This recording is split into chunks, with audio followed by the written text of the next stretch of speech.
खूनी कुआं। सीमा गर्मियों की छुट्टियों में अपनी नानी के गांव आई थी।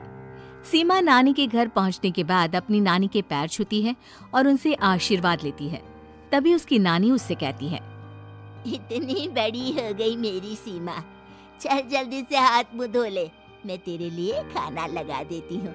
भूख लगी होगी ना? हाँ नानी, भूख तो लग रही है मुझे, आपके हाथ के बने हुए पीले दाल और चावल खाने की। कितना टाइम हो गया है मुझे आपके हाथ का बना हुआ दाल चावल खाए हुए।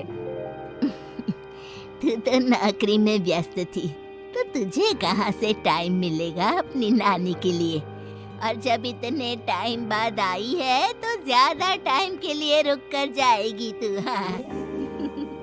हाँ नानी, इस बार पूरे 2 महीने के लिए आई हूँ। सीमा की नानी अंदर जाकर उसके लिए खाना बनाने लगती है। सीमा कमरे में अकेली होती है, तभी उसे किसी औरत के रोने की आवाज सुनाई देती है। वो कभी खिड़की से बाहर झांकती है तो कभी दरवाजे से बाहर झांकती है। उसे समझ में नहीं आ रहा होता है कि आखिर रो कौन रहा है। तभी नानी खाना लेकर आ जाती है। वो अपनी नानी से कहती है, नानी, कोई औरत रो रही है क्या? मैं जब से यहाँ आई हूँ तब से मुझे यहाँ किसी औरत की रोने की आवाज आ रही है। हे भगवान, कहीं ये वही तो नहीं? बोलो ना नानी। अरे कोई नहीं रो रहा, ये तेरे मन का वहम है। और तू ना अब खाना खा ले, ज्यादा यहाँ वहाँ की बातों में ध्यान मत दिया कर। जल्दी से खाना खा और फिर मेरे साथ आ जा मेरे कमरे में, दोनों बैठकर खूब सारी बातें करेंगे।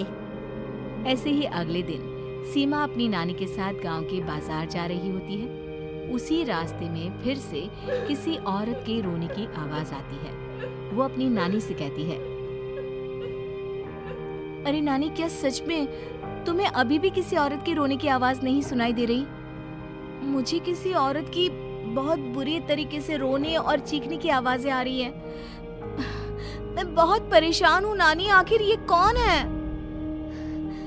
मुझे लगता है कि सीमा को शहर भेज देना चाहिए, यहाँ रहना उसके लिए ठीक नहीं। नानी बोलो ना, आप चुप क्यों हो जाती हो? सीमा, तू घर चल, मुझे तुझसे बहुत जरूरी बात करनी है। नानी सीमा को घर ले आती है और सीमा से कहती है, सीमा, कल सुबह तू शहर वापस चली जाएगी। अरे अचानक? आखिर क्या बात है नानी, आप मुझे ऐसे जाने को क्यों कह रही हो? मैं बस जो कह रही हूँ उस पर ध्यान दे। तू कल सुबह यहाँ से चली जाएगी, और ये बात मैं कोई मजाक में नहीं बोल रही। तू कल जाएगी तो मतलब जाएगी। अरे नानी, चली जाऊंगी मैं, ठीक है, पर आखिर बात क्या है ये तो बता दो। मम्मी से कोई बात हुई है या फिर मुझसे कोई गलती हुई है जो तुम मुझे अचानक से जाने के लिए बोल रही हो? देख सीमा, रात बहुत हो चुकी है और मुझे इस बारे में कोई बात नहीं करनी। चल, अब चल के मेरे साथ सो जा। सुबह की बस पकड़कर तुझे शहर भी तो जाना है।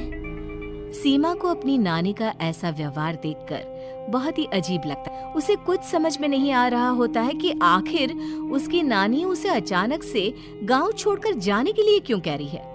ये सारी बातें सोचते सोचते सीमा की आंख लग जाती है और वो अपनी नानी के साथ सो जाती है।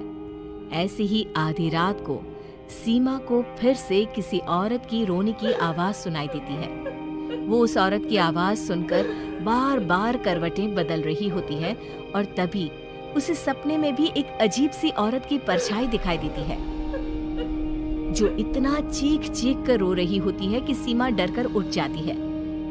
वो पूरे पसीने पसीने हो रही होती है। वो अपने आसपास देखती है तो घर में बिल्कुल शांति का माहौल होता है। सीमा घबरा जाती है। वो अपनी नानी को जगाने की कोशिश करती है, मगर उसकी नानी नहीं जगती। सीमा को फिर से उस औरत की रोने की आवाज सुनाई देती है।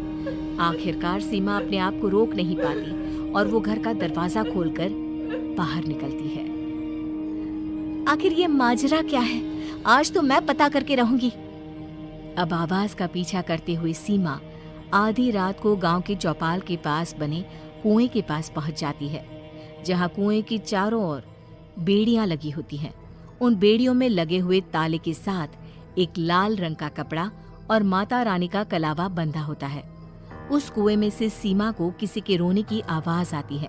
सीमा परेशान हो जाती है। इस कुएं में कौन है? कौन है यहाँ? सुनो, कौन है? कौन रो रहा है? वो चिल्ला चिल्ला कर पूछती है और साथ ही लोगों को जगाने की कोशिश करती है, मगर किसी को भी उसकी आवाज सुनाई नहीं देती। अब सीमा खुद उस कुएं के पास की बेड़ियों और तालों को खोलने की कोशिश करती है और किसी तरह कुछ देर की मशक्कत के बाद सीमा उसको खोल भी देती है। और जैसे ही वो कुआं खोलकर उसके अंदर झांकती है, सीमा उस कुएं में गिर जाती है। इतने में उसकी नानी की नींद भी खुल जाती है और सीमा को पास ना देखकर नानी परेशान हो जाती है। नानी घबराकर पूरे घर में उसे ढूंढने की कोशिश करती है, जिसके बाद उसकी नानी और सभी लोग उस खूनी कुएं के पास जाते हैं और सीमा की नानी कुएं के पास खड़ी होती है। सभी गांव वालों और सीमा की नानी को सीमा के चिल्लाने की आवाज आती है, बचाओ, कोई मुझे बचाओ। मेरी बच्ची, हम आ गए, हम तुझे बचा लेंगे। नानी, मुझे यहाँ बहुत डर लग रहा है। यहाँ इंसान की कटी हुई मुंडिया, हाथ, पैर और कंकाल है और खून भी है। नानी, मुझे डर लग रहा है। आप सब मेरी मदद कीजिए, नहीं तो ये खूनी कुआं मेरी बच्ची को भी खा जाएगा। अरे मुझे तो ये समझ में नहीं आ रहा कि आखिर इस खूनी कुएं को खोला किसने। सालों पहले इसको इतनी मुश्किलों के बाद तांत्रिक बाबा ने बंद किया था। अरे पूरा गांव खूनी कुएं के बारे में अच्छे से जानता है, तो कोई भी जानबूझकर तो ऐसा करेगा नहीं। मतलब किसी ने अनजाने में इसे खोल दिया है भैया। सीमा को इस बारे में मालूम नहीं था और जब से वो यहाँ आई थी तभी से उसे किसी औरत के रोने की आवाजें भी सुनाई दे रही थी। कहीं सीमा ने ही तो उसे नहीं खोला।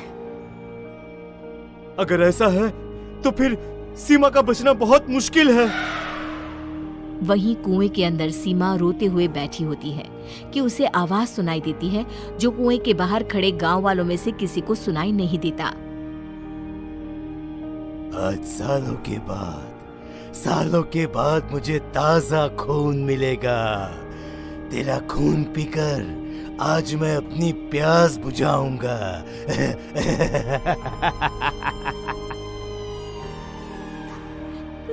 कौन है? कौन है? मत मारो प्लीज, मुझे जाने दो प्लीज। मैंने किसी का क्या बिगाड़ा है? वो तुझे मरने के बाद पता चल ही जाएगा। जितने में गांव वाले और सीमा की नानी कुछ सोच पाते, उतने में उन्हें सीमा के चिल्लाने की आवाज आती है और अगले ही पल सब शांत हो जाता है। क्या हुआ? सीमा, मेरी बेटी। माफ करना बहन, लेकिन अब सीमा वापस नहीं आएगी। हमें एक बार फिर से कुएं को बंद करना होगा। गांव वाले तभी तांत्रिक को बुलाकर लाते हैं।